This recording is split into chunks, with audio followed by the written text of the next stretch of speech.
पुण्यतिथी, श्राद्ध आणि जयंती हे 3 शब्दांमध्ये फरक आहे.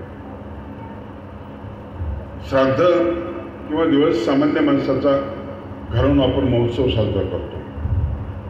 पुण्यतिथी त्याची करत असतो की ज्यांनी पुण्याचा संचय केलेला आहे आणि पुण्यकारक कामं केलेली आहेत. आणि जयंती आपण त्याची करत असतो की ज्याचा जन्म झाल्यानंतर जगाच्या उद्धाराची तिची भाषा असते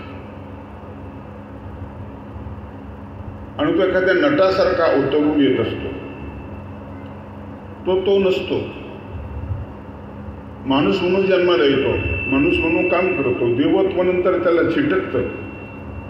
त्याला फार उशिरा आपण देव म्हणायला लागतो. कृष्णाला फार उशिरा देव म्हणायला लागतो. रामाने स्वतः मान्य केलं, आत्मानं मानुषम मन्य राजा दशरथात्मजम, मी स्वतःला माणूस म्हणतो.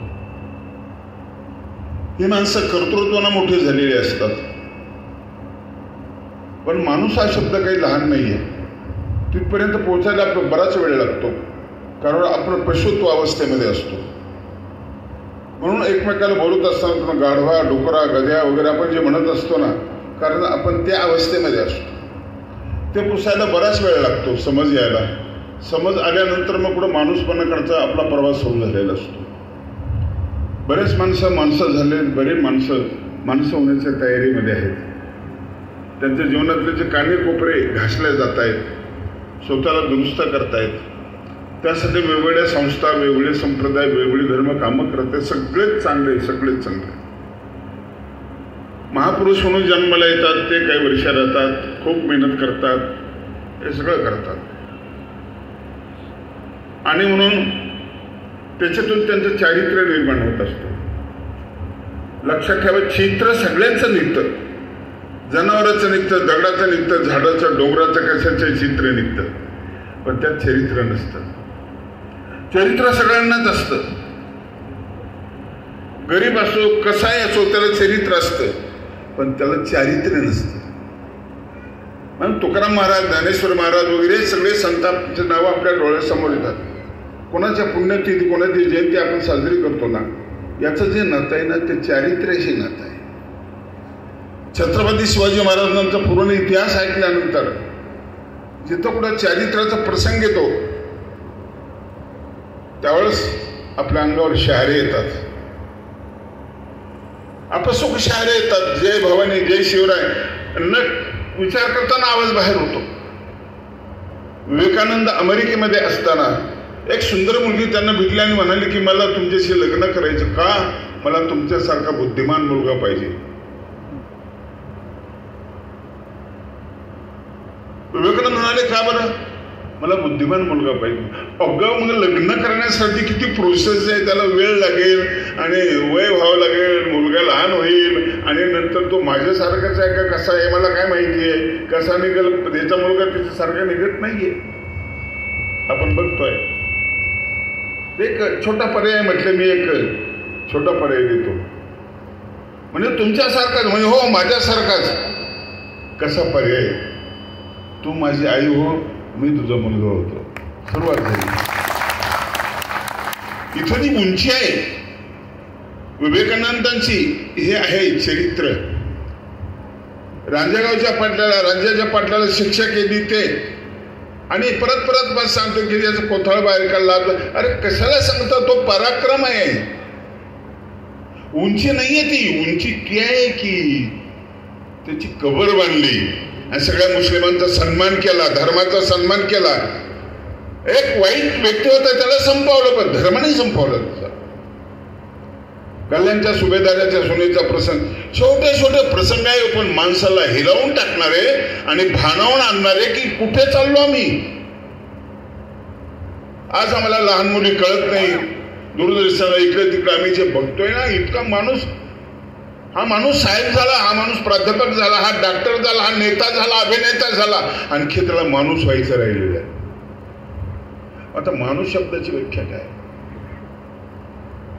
बुद्धी, शक्ती, बल, पराक्रम, या सगळ्या गोष्टींचा समुच्चय म्हणजे माणूस. माणूस म्हणजे मनन करणारा, माणूस म्हणजे चिंतन करणारा, माणूस म्हणजे परिवर्तनशील असलेला. तो तसा होता, असाही झाला. तो वाड्या मारत होता, आताही झाला, जगवणारा झाला. इतका वाईट होता, आताही चांगला झाला. ही वाट गीतेने तयार करून दिली. अपि चेत सुद्वाचारो भजते माम अनन्य भाग साधू रेवस मंतव्य. गीतेने हा रस्ता निर्माण करून दिला, माणसाला बिनधास्त केला. तू कसाही असला तरी तू चांगला होऊ शकतो. ही संधी महत्वाची आहे. आणि ही संधी डोळ्यासमोर श्री चक्रधर स्वामींनी या महाराष्ट्रामधला माणूस उभा करण्याचा प्रयत्न केला. मनुष्य मात्र होऊ नये असावे, बाबांनी ज्या सूत्राचा उच्चार केला. आता या सूत्राचा तत्वार्थ वेगळा, भावार्थ वेगळा. एका सूत्राचे अर्थ वेगवेगळे होत असतात. काकोकाच्या भावार्थ प्रकरण वेगवेगळ्या अंगाने अर्थ होत असतात.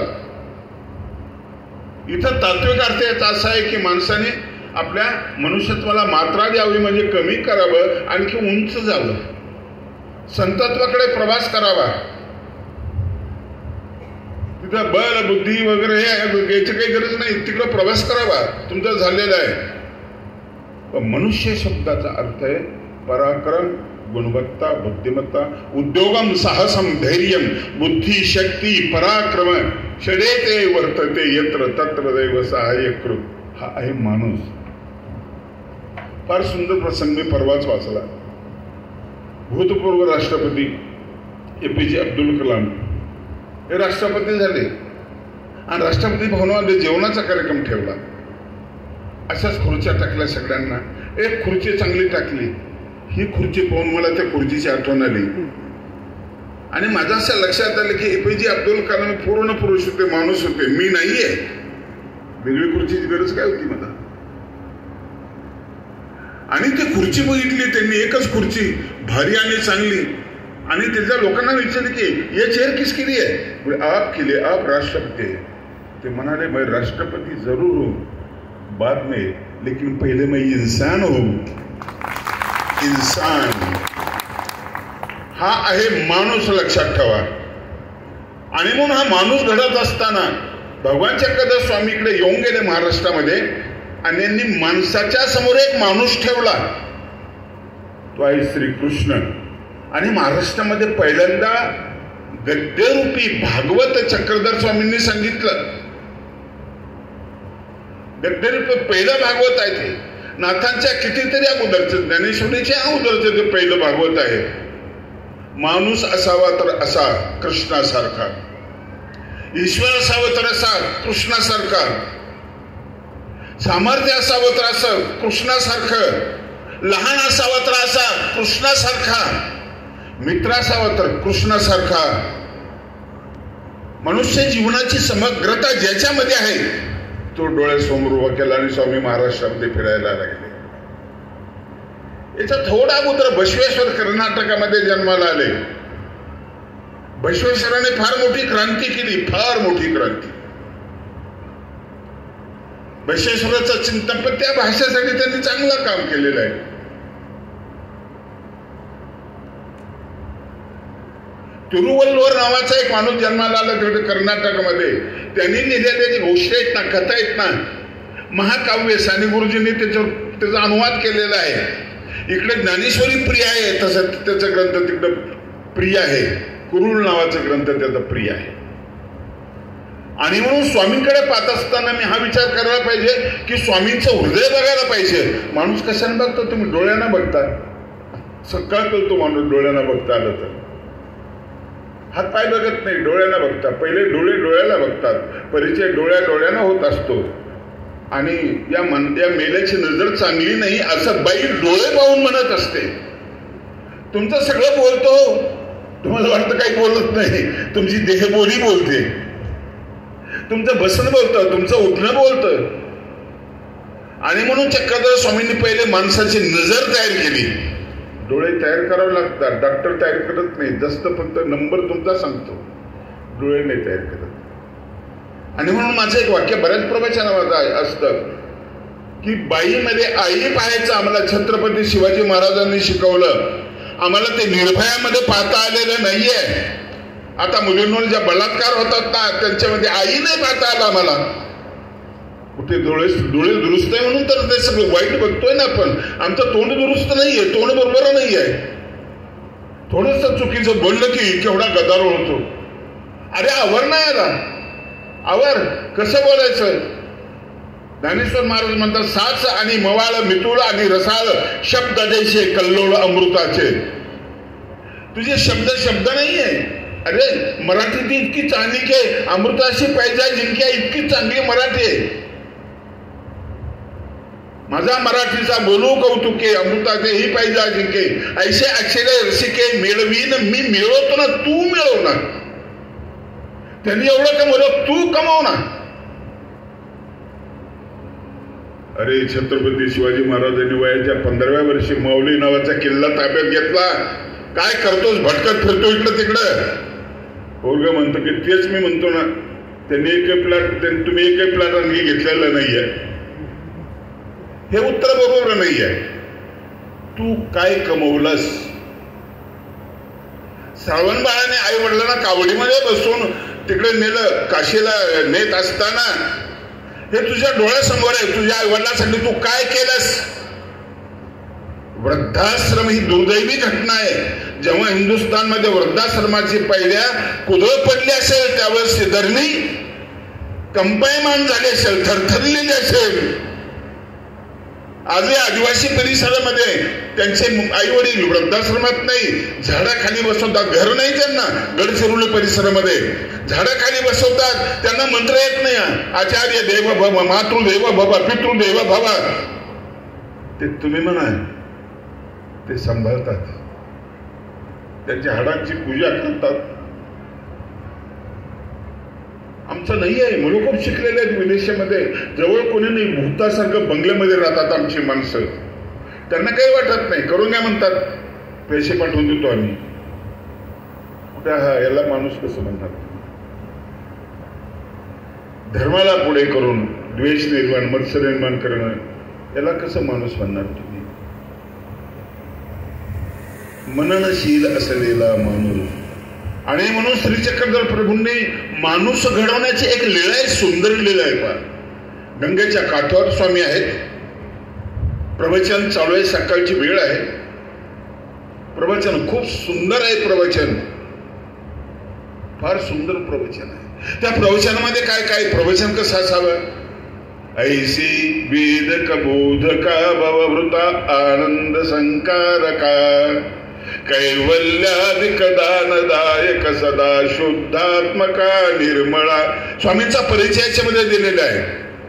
तू वेदक आहेस, तुझ्या शब्दामध्ये वेद आहे, तू वेधून घेतोस. वेधल्याचा कुठेतरी.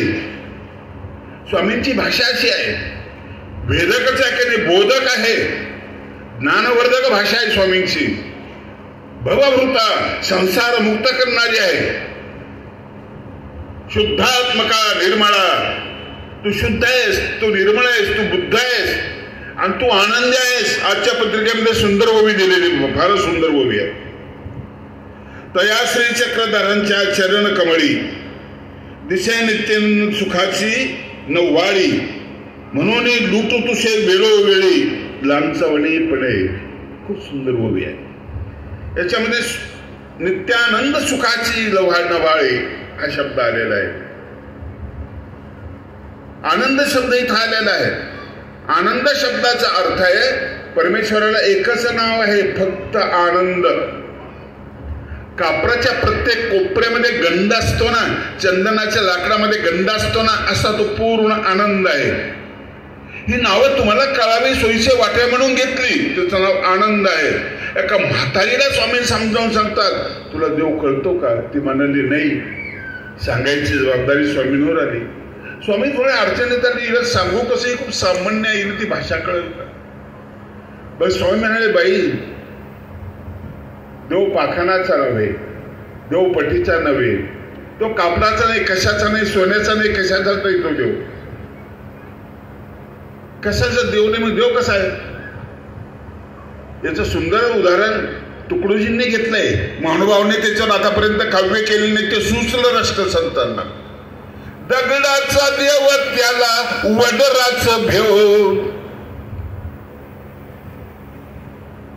मातीचा देव त्याला पाण्याचं भेव, सोन्या चांदीचा देव त्याला सोराचं भेव. देव देवास्यान भेटायचा नाही रे.